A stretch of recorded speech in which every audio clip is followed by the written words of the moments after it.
Perumda Pamjaya bakal mengelola sistem air minum di Jakarta mulai 1 Februari 2023. Jelang sewa kelola itu, Dewan Perwakilan Rakyat Daerah DKI Jakarta meminta PAM mulai bebenah.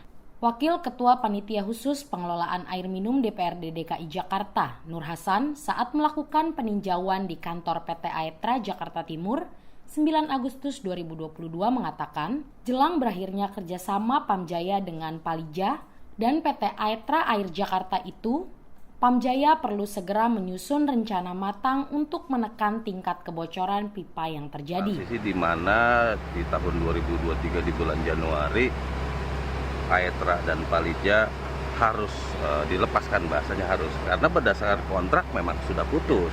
Dalam 6 bulan ini, Pamjaya harus benar belajar, transisi, evaluasi, benar-benar secara SDM maupun secara skill, PAM itu harus bisa menyerap.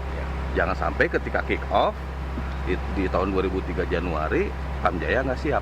Nanti. Hal senada juga disampaikan anggota Pansus Pengelolaan Air Minum DPRD DKI Jakarta, Gembong Warsono.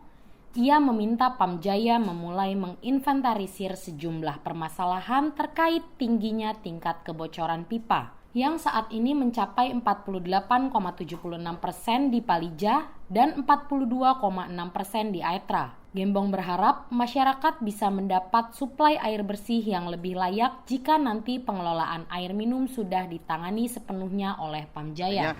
Kalau Pemprov punya kemauan untuk mengambil alih ini dalam konteks penanganan, saya yakin, bahkan aku yakin PDAM mampu menjalankan ini dengan baik.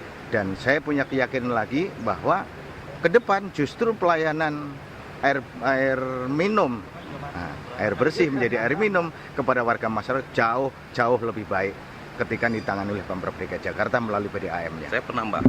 Kualitas ke depan air yang sampai di tengah-tengah masyarakat, yang dikonsumsi oleh masyarakat itu betul-betul sudah clear dan kualitasnya baik, kemudian ditopang dengan jaringan yang berkualitas. Ke depan mesti ada PDAM harus punya tekad bahwa sekian tahun harus bisa menciptakan air bersih untuk air minum untuk warga Jakarta. Sementara Direktur Utama Pamjaya, Arif Nasruddin, mengaku siap melakukan upaya-upaya perbaikan kerusakan atau kehancuran material pipa akibat adanya reaksi kimia yang menyebabkan kebocoran. Kita harus melakukan, pertama memang kan kita baru kick off tentang pengambil alihan.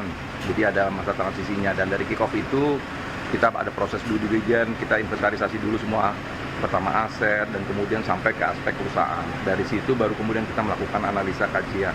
Karena dari kalau sisi sederhana yang kita lihat, pipanisasi kita kan sudah berusia 25 tahun lebih gitu ya. Bahkan sudah lebih dari 25 bahkan gitu ya. Dan pipa kan ada korosinya. Jadi ini kan usia. Dan kebocoran itu bisa kita kategorikan ada dari pipa, ada sisi kemudian pencurian air. Jadi itu yang nanti akan kita kaji ke dalam dan kemudian membuat sebuah corrective action setelah kemudian kita melakukan transisi. Humas Sekretariat DPRD DKI melaporkan.